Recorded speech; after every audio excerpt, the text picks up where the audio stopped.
create a weekly community of members or participants that come in and bring some delicious coffee and engage with each other, as well as listen to our local entrepreneurs, to really express, their successes as well as their challenges. So 1 million cups is run nationwide. There is around 195 1 million cups that are being run right now from 9 to 10 every Wednesday. In Texas alone, we have around 34. I know, we're about to get on that map. So we are the 34th 1 million cups that you will see on that map. We do have a 1 million cups community in McAllen, and we do support them as well as they support us. So the whole point of this is to really engage different communities. So, what is 1 million cups for centers really about? They are not presentations, they are not pitches, they're basically, for us, it's conversation. It's a way to network, it's a way to engage the community, and to be inclusive of everything, and to feel comfortable as they tell their story in front of you. It's pulled every week from 9 to 10 a.m., so we'll see you here all next week. Continue to support in ways that, you'll be able to ask questions to our participants. Every participant will have 6 minutes to present or tell their story and talk about their challenges. But at the same time, you will have an opportunity to ask them questions. And at the end of each Million Cups presenter, we are going to ask, what can we do for you as a community? How can we support you? How can we help you? So our two presenters today, I'm going to introduce them. We have two fantastic entrepreneurs that have really gone through the trenches and back. Our first presenter is Jesus. He's the founder and owner of Raw Chocolate. He's going to tell you where he's located, but you guys need to try everything. It's amazing. And our next presenter after Jesus is Karina Saldivar. She's the founder and owner of Amor y Pan. And you guys are going to love that one. So I'm not going to tell you too much about it because I want them to tell you their stories. So these are our two presenters for today. Follow us on social media, please. We are here to support you and assist you. If you want to be a participant and a presenter for 1 million cups, you just have to go to our website or go to one of our social medias and you'll be able to find a link. And please register to present and we will get to you as we continue. This is a weekly event, so everybody, I'm hoping that everybody will be able to stand up here and be able to present their small business or their startup. So with that said, I would like for you to please silence your cell phone as we need to respect our presenters, and we'll begin with our first presenter, Jesus.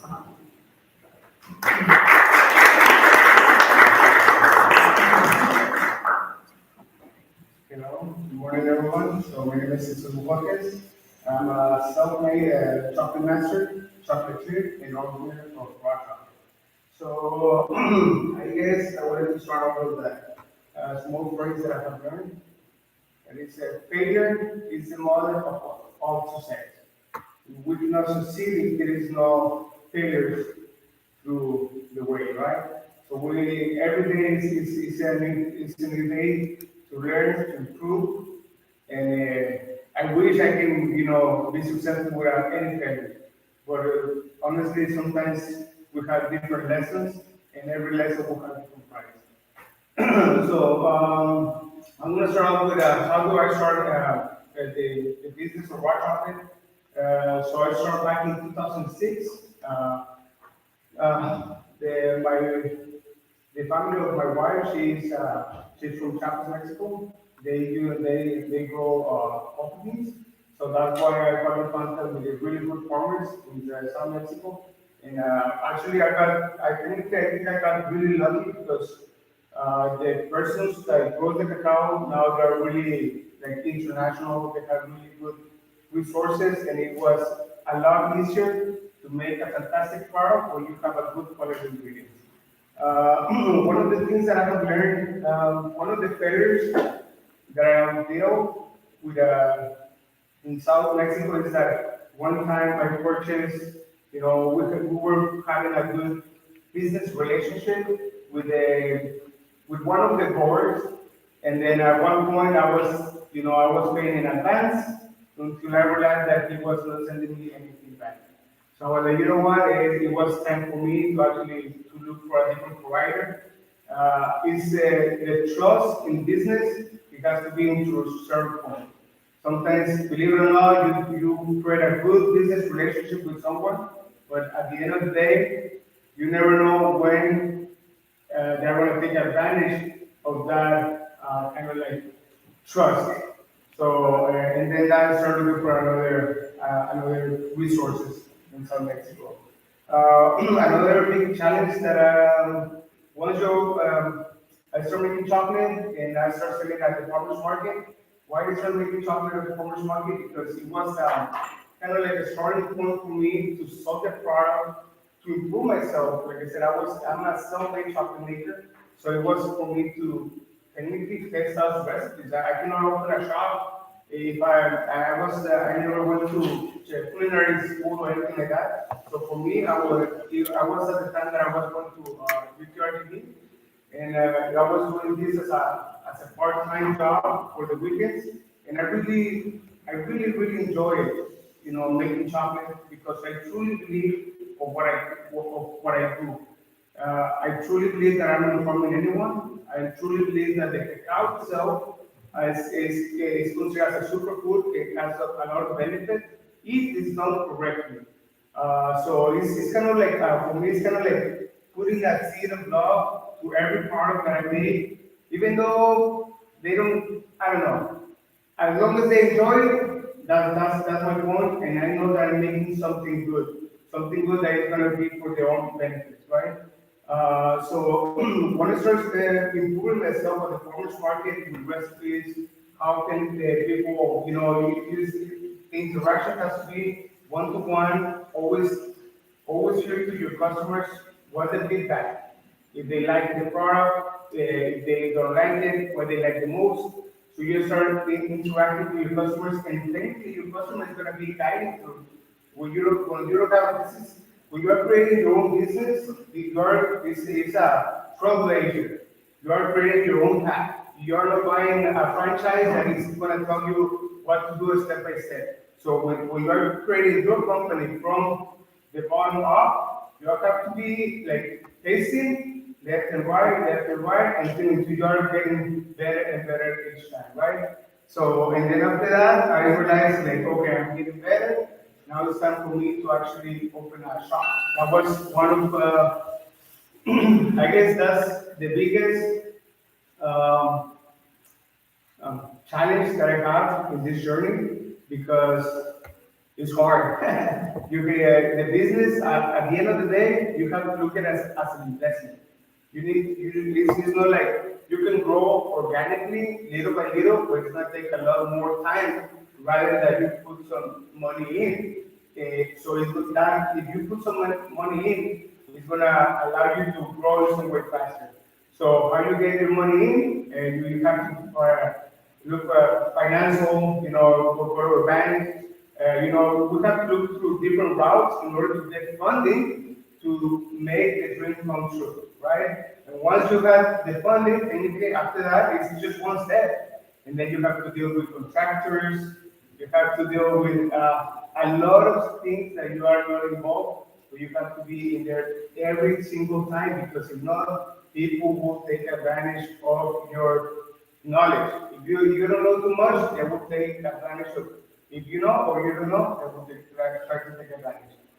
So, like I said, having, sometimes we see successful people, or success actually for me has a lot of, I would say is relative for every single one of you, because success can be, for one, it can be earning $100 a day, for others, it's going to be 1,000. And for me, my worst days can be, or my better day can be the work for other people. So you have don't get lost as well looking at other people.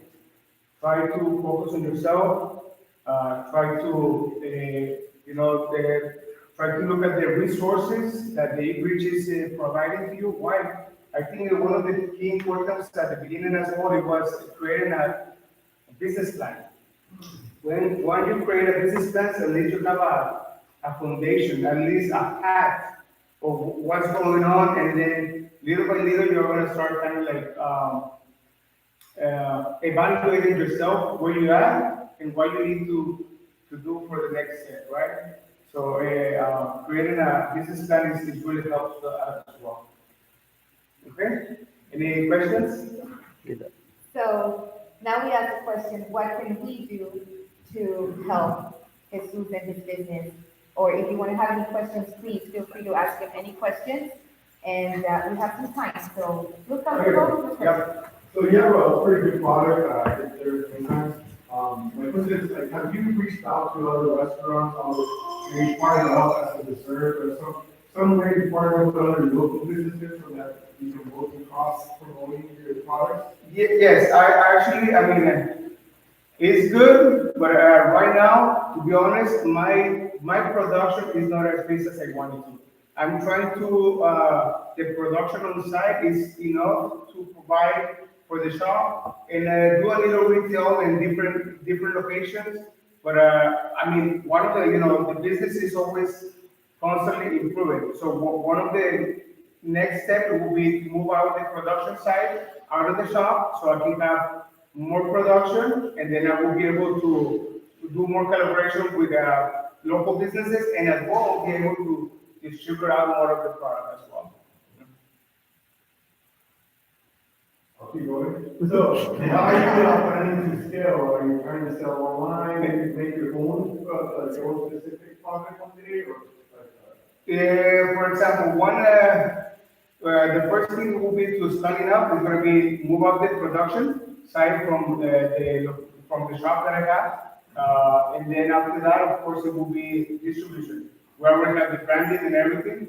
So, once we get to distribution, of course, it will be different kind of like resources. Of course, we're going to target mainly local shops that I've been working with, and then after that, if the production is enough, maybe we can start looking for HEB, Whole Foods, or so on. But in order to play with it, you have to have a really well established production site in order to play with the big companies. One step at a time. I have it in mind, but everything takes time. Jesus, do you have the Etsy page? It's page is online. We have it online as well. Can you talk about the product programs that you went through, like Hoffman I went through Hoffman. Yes, I went through. It was Adopt store. It's 2 weeks. 7 weeks. 7 weeks. 7 weeks. I know it was more than one. So because like I said, those programs are there to help you understand a little bit more for your business, or at least to give you a guide because every business is different. So you need to find, of course, we look at other business as a kind of like a reference points, right? And then, okay, based on what he did, maybe I can follow the same track in some way, but you have to be unique to your entity. But you can follow the tracks of what other people have done it before, what have worked for other people, so you don't do the same mistakes.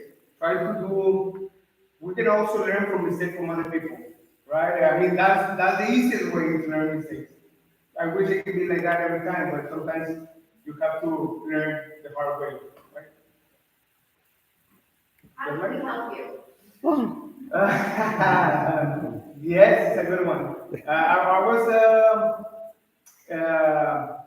not too long ago. We were talking about having kind of like a warehouse production side, so we can actually establish some of so we can move out the production side, the chocolate itself, just the production of chocolate. The pastries is different than the production of chocolate.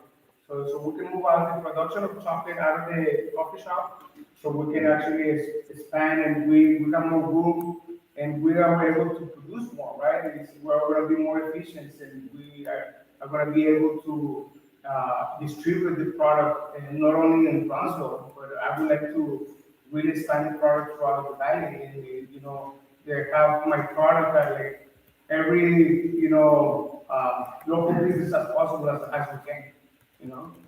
So hopefully one warehouse that we can actually, four share warehouse, something like that, so we can actually, that would be pretty good starting point for us. How does the community help you? One is follows on social media, really simple, that has no money. Of course, you can visit our shop, that's the second one. You can recommend it to other people. A lot of people, it has more influence when we talk about the product ourselves to other people. So I think that's the way. If you want to spend no money, just give us a like on social media. And share what we get. There's a holiday coming up next year. Do Do you do any catering? We do caterings as well. We do from coffee caterings. We do caterings for weddings, for anything special, and anything can be customized, like the cakes, the bonbons. It's a full range of pastries that you can choose from, and we have everything for you in case you need it. Besides the pastries of them that we make. Yes, sir. And how do you market yourself? Or where do you market yourself the most? My main social media is Instagram. That's my main. That's what we push out of the information. But I have seen that actually on Facebook, even though we don't manage a lot, we have a lot more views on Facebook than on Instagram. But we push everything through Instagram. And we do a couple of videos now and there from TikTok because it's easy to do edit videos and stuff like that. But it's not our own social media. We use TikTok as a form to create videos for Instagram. You're welcome. Any more questions? No? Well, thank you, Jesus. Thank you. So much.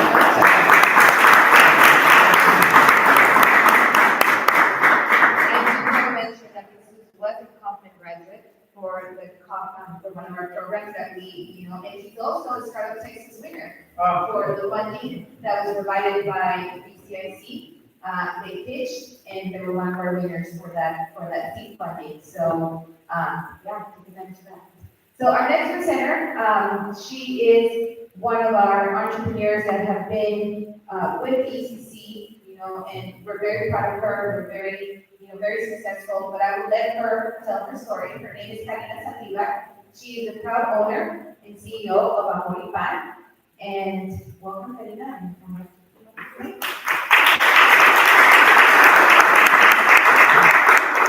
Hi, everyone. Good morning. My name is Karina Sativa, and I am the owner and creator for Amor y Pan. So if you want to start the video a little bit so you guys can see what we're all about.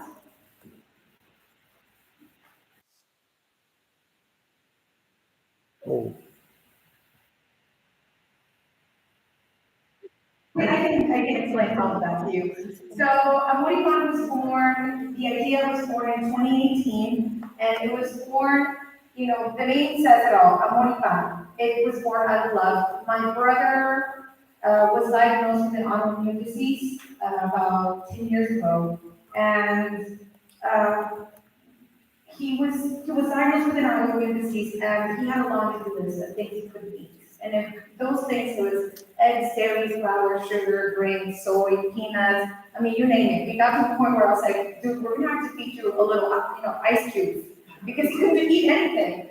So, I jumped to that. Before, 10, 12, 20 years ago, I was, I majored in business, and after that, I always liked cooking, so I went to school for pastry chef.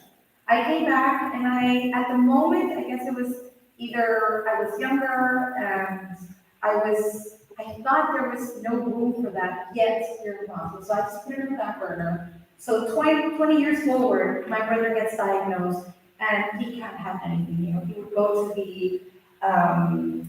to our dinners, with his little boiled chicken and broccoli, and that's all he was eating, and he was telling me, missing breads, flour tortillas, because, he's a big boy at heart. So, and I sat there thinking, I can do this, right? So I started getting all his favorite things and turning them into healthy options. And the first baby that came out of this idea was our almond flour tortillas. The almond flour tortillas are peanut, soy, grain, sugar, low carb, everything free. And from there, it just took off. He started sharing at parties, he started sharing at get-togethers, and he was like, hey, my friends are asking me if you can make something. And I was like, okay, well, I guess I can. And it just kind of, snowballed into something. And I started realizing that there's a need, not only for the people that want to take care of themselves, but there's people that need it because of their medical conditions, or, a lot of people just, they just want to take care of their sugar intake. So I saw this need, especially down here in the valley. I started noticing that there was nothing like it here, and you have to travel all the way into McAllen, and not even McAllen, up there more in Houston, and it still was very, there wasn't many options. So I said, why not? There's a need, and I do have a passion for everything that I make. I do it for that kid that can't have the birthday cake at the parties. I do it for the people like my brother that can't have, that flour tortilla, and especially because, and I think we all can agree, the get-togethers, the best get-togethers are with family around food. And if you don't have that, it's like you lose something. So part of me, the passion that I bring to that is just for those moments, for you not to miss those moments. So here we are, amor y pan, like I always say. Amor y pan means love and bread, because honestly, that's all you need in life.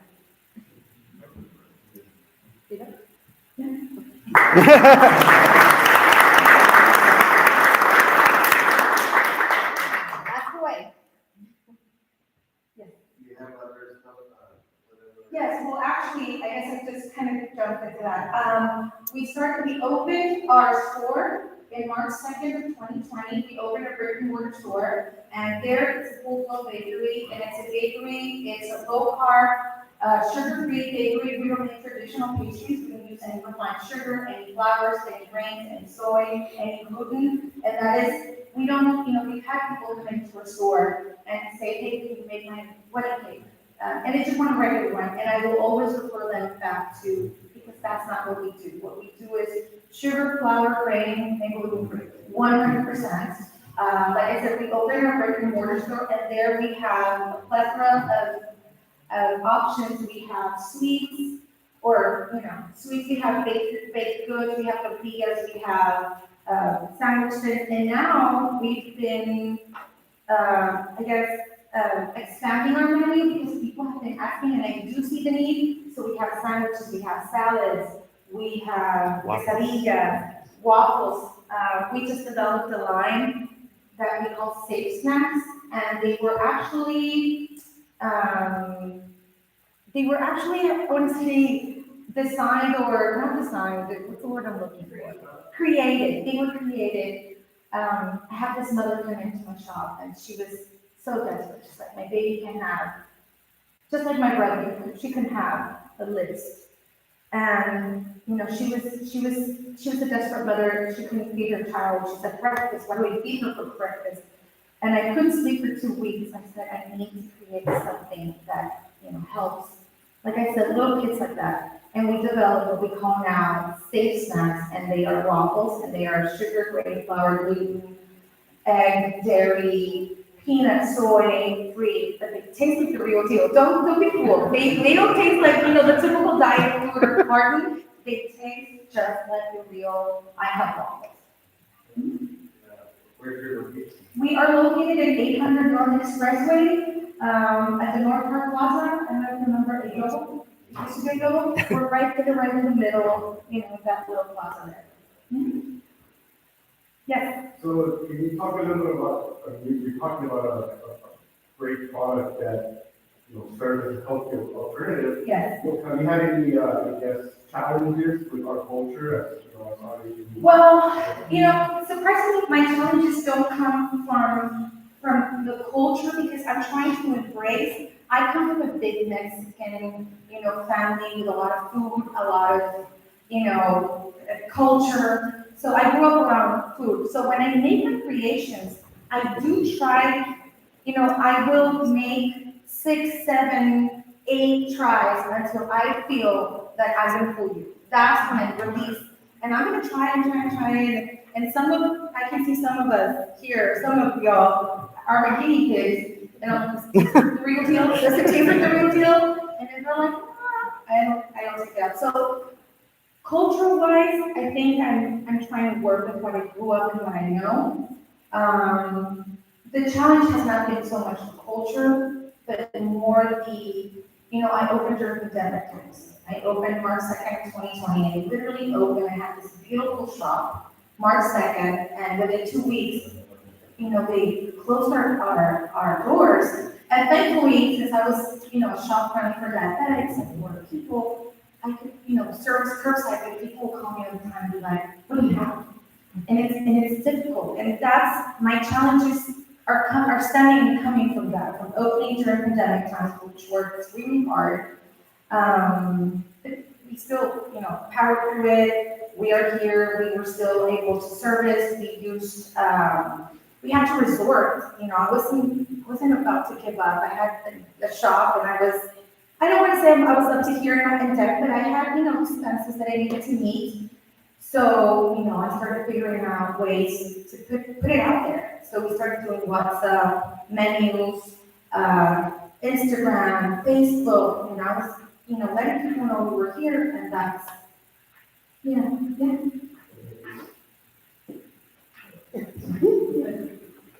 Talk about your, My future, okay, well, the part of my future now has been the tortillas, those were the star of the show since day one. That was what inspired me to open a Modified tortillas, the avocado tortillas. We started manufacturing those in the shop, in a small scale, because, I started seeing, a need for that, and people were actually calling me, my house, my business, can you get some of those tortillas, word just started passing around, and by the time we knew it, we were selling a lot of that. So now we have the package, we have a nutrition pack certified by FDA lab, we have, well, I think it's beautiful, a beautiful package of tortillas, we're developing other packages for the other tortillas, because we have almond flour tortillas with cauliflower and almond flour tortillas with nopal, the waffles. We have a lot of a line now. So now what we're trying to do is get into the bigger, play with the big horse now. We're trying to go to the supermarket if they have noticed us. We're still going to talk with several of them. So hopefully that'll be our future. Yes. Well, that's the same question. Have you tried, I guess explored cross-promoting whether the restaurant using the products or different? Well, for a bit, we were serving at a local restaurant. We were using our tortillas as part of the menu. They would serve it, already with it was a big brisket place here, Texican. They were using our, I don't know if any of you have the Texican tacos. Those were our tortillas, and they were using it, and it was a way to, I guess, advertise ourselves, and people got, the chance to really taste it. People really cook it the way it was meant to be cooked. What else? And I guess we kind of jumped that, having our stuff in the restaurants, and we have them packaged already in several stores, not restaurants, but stores. We're already at some La Ganadera, which is across here in Hidalgo County, and Canon, Mission, and Burr. We're bringing some lemons, La Ganadera, Dolichis. We're also in Mexico. We're already entered in Monterrey, and we're in several health stores. So, yeah. We're trying to scale and see how. And as far as the manufacturing goes, we're prepping what I believe is a pretty big, decent sized manufacturing center. So when the big ones come knocking, we'll be ready. Yes. When you went from a small startup incubation to a full-blown bakery, did you run into any issues with sourcing ingredients? Oh, And if so, what were they, how did you overcome that? to say that I ran into an issue is an understatement. Like I said, we opened March 2nd of 2020, and I think we all remember, you can get eggs, you can get toilet paper, you can get, so, I only use specialty ingredients, such as almond flour and coconut, organic coconut oils and things that, if the regular mass production, like regular toilet paper wasn't available, I would cry myself to sleep. Not gonna lie, I would cry myself to sleep, thinking, how am I gonna get people to notice me? And then on top of this, I can't get myself in, decent ingredients. I got to the point where I would leave my sister in the store and we would travel, go and come back on the Corpus. One day I found myself traveling to San Antonio to go get I would see that, several stores had some items, some stock, and I would drive myself 5 in the morning all the way to San Antonio, grab as much as I could, and sometimes they wouldn't let me, they'd be like, well, no, ma'am, you have to be fine. So I would buy 5, come back, go buy another 5, come back, and I found myself doing that for at least a good 6 months. And we're not back yet. I still find myself having trouble, even with eggs right now. I don't know if you all have trouble with eggs. And then, because I use certain type of eggs, like organic, not grass-fed, but organic, free-range, not grass-fed, organic, free-range. So I feel because of the specialty of my, ingredients, I have a lot more trouble still finding stuff. So, but I'm so used to it now. I've already passed what am I going to do we kind of have it figured out by now. But yes, it's been hard. I'm not going to sugarcoat it. Can you tell them when your journey started so they can get a time frame of just how long you've been? Well, initially we started out of the house as, I lost my word, when you're in the house. Garage.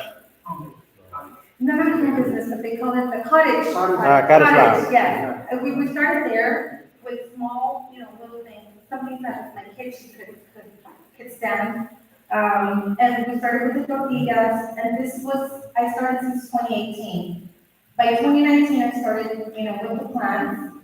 I started doing the plans to open the brick and mortar store. And this was when COVID was still back in Asia, China. And so we were like, oh, it's not like that, So 2019, we started July 2019, and we opened March 2nd, of 2020. So it took us about 2 years and a half to open our store, and then now we've been here for 3 years.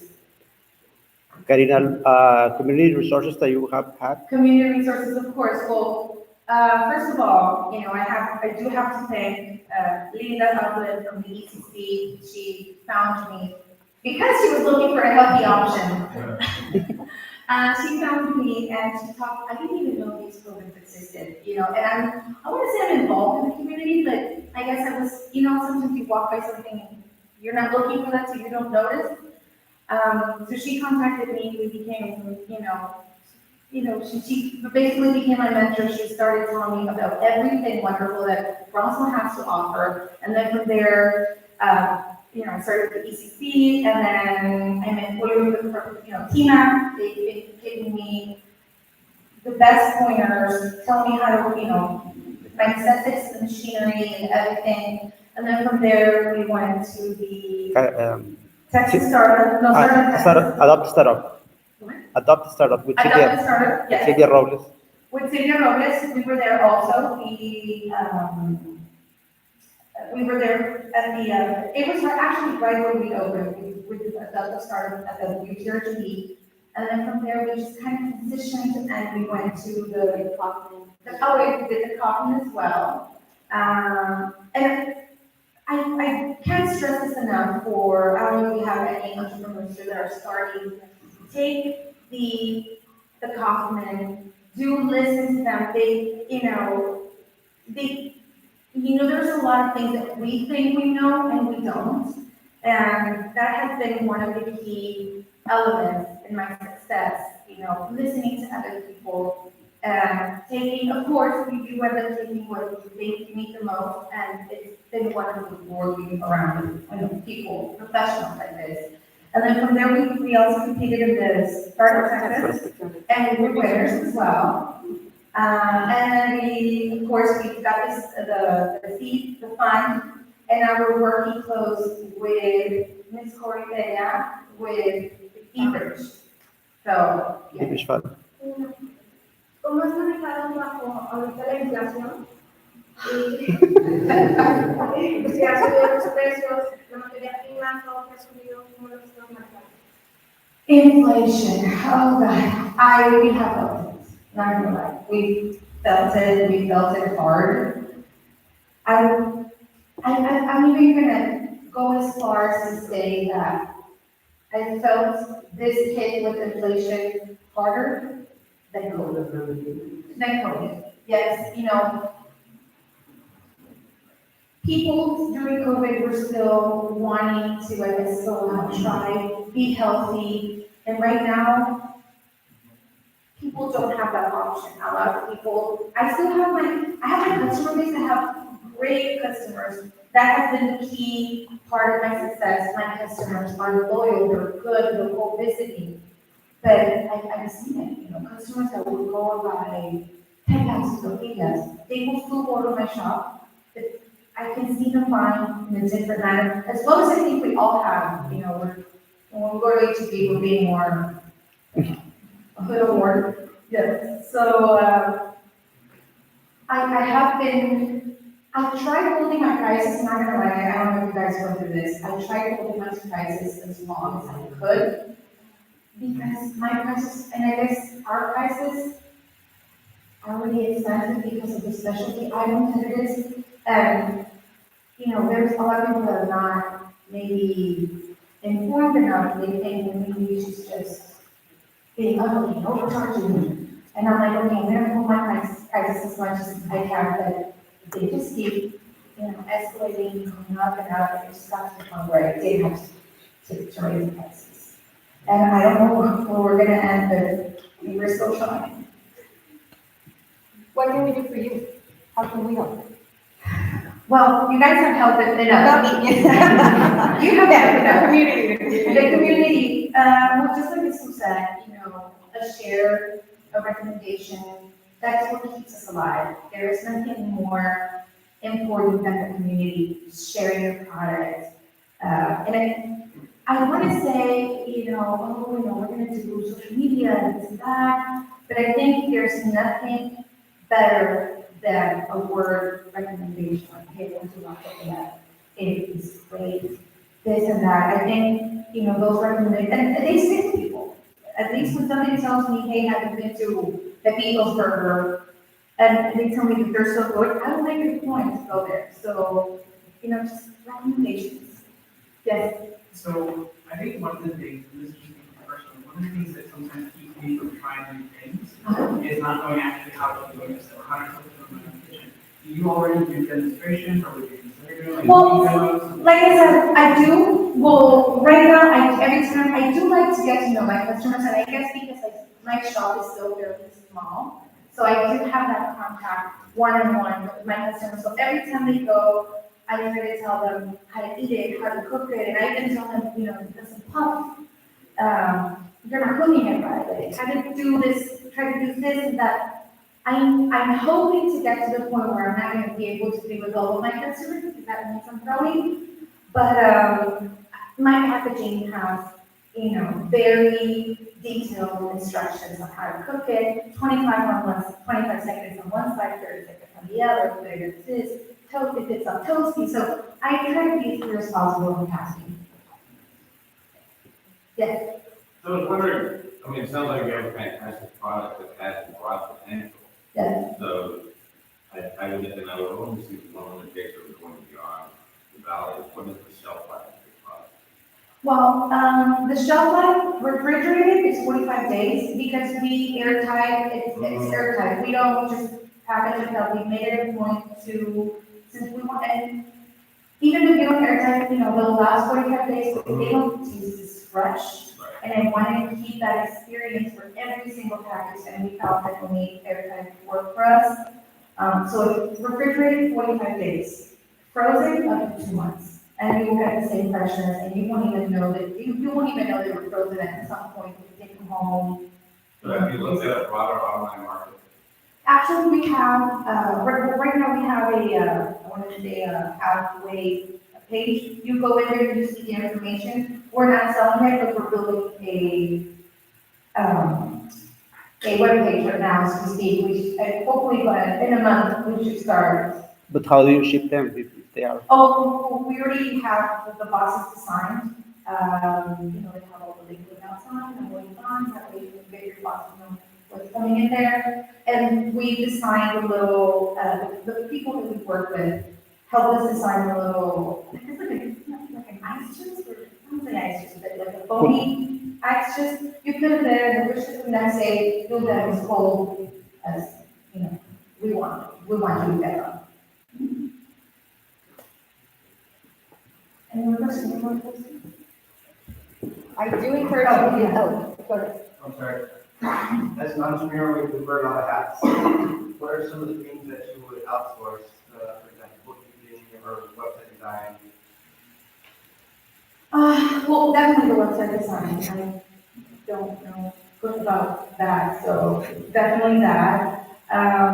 Bookkeeping, I have someone that, I am very involved.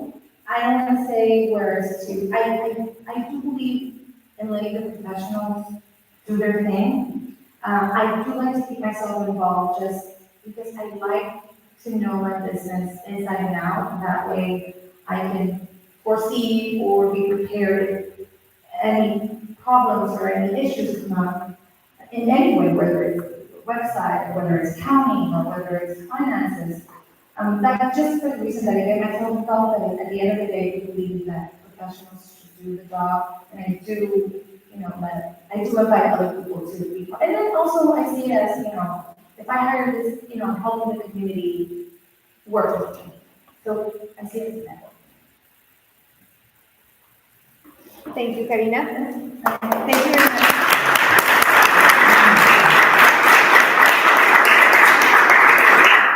So this is 1 million cups. This is what it's all about. This is what it's all about. It's about coming together, supporting our entrepreneurs here in Brownsville, because this is a Brownsville community, but also we welcome anybody from outside, the whole Rio Grande Valley or the Rio Grande Valley to come and join us and present. If you are all interested in presenting, we accept all, and we want you to come up here and be part of this community and be proud to say that I was a Million Cups presenters. This is a program, again, that we have been trying to bring to Brownsville for a very long time, and Judy, Berta, Julio, Berta, we are very proud that we actually made it happen, along with our partners, with Corey, Miriam, Nathan, Seth, Nubia, everybody in the BCAC team. If you want to be part of the organizing team, we are accepting organizers and support, because this is not a UTRGV event, this is not a BCAC event, this is a Brownsville event. So we welcome anybody, reach out to us, and we will gladly, accept your collaboration to be part of this community that we're trying to build here in Brownsville. One more thing, cannot leave this room without pitching Ebridge. So this facility is thanks to you. Thanks to all the entrepreneurs that need us and that need our services and our resources to grow, to make your dreams come true. So I invite you to walk the building. If you have a couple of minutes, we invite you to talk to us if you have any questions about the amazing programming that we will be delivering at Ebridge coming March 9th. Okay. Save the date. Sorry. We have our grand opening on March 9th. We're going to have a party. We're going to have a panel, of successful entrepreneurs that are coming from outside, that are from the valley, that are coming to tell us and inspire us to be whatever the best we can be. And of course, we cannot do this with every single person that's in this room and beyond. This is a project that took us a very long time to come to life, but we are very, very excited that it is now open, that we will be open for you to enjoy, to scale, to grow, to make, to create, to innovate. So, Spanish. en español. La presentación se puede hacer. Sí. Sí, you can always present, sorry, that's my international guy. You can also present in Spanish. Julio will be here to translate every single What? paper.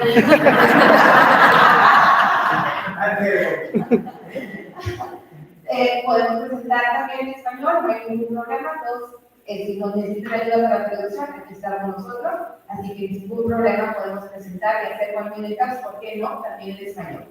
So, thank you everybody for coming. We're super excited to launch this program today, so. I'm back next Wednesday. Oh, Same yes, time. so this is every Wednesday, so just put it on your calendar already. So every Wednesday from 9 to 10, I'm gonna go to Eagers and drink some really cool coffee and listen to pitch their ideas. Café y donas. Café y donas. Yes. Well, coffee more than donuts, I'm just kidding. So, yes, just please, if, again, you wanna be part of, you wanna present, you just have to, follow our links, and there's a link for you to present and be part of the, be part of the stand right here, or if you wanna collaborate and be part of the organizing team for 1 Million Cups, we are open for that as well. And we're also open for sponsorships if you want to bring a copy. So thank you, everybody. I really appreciate you being here, and see you next Wednesday.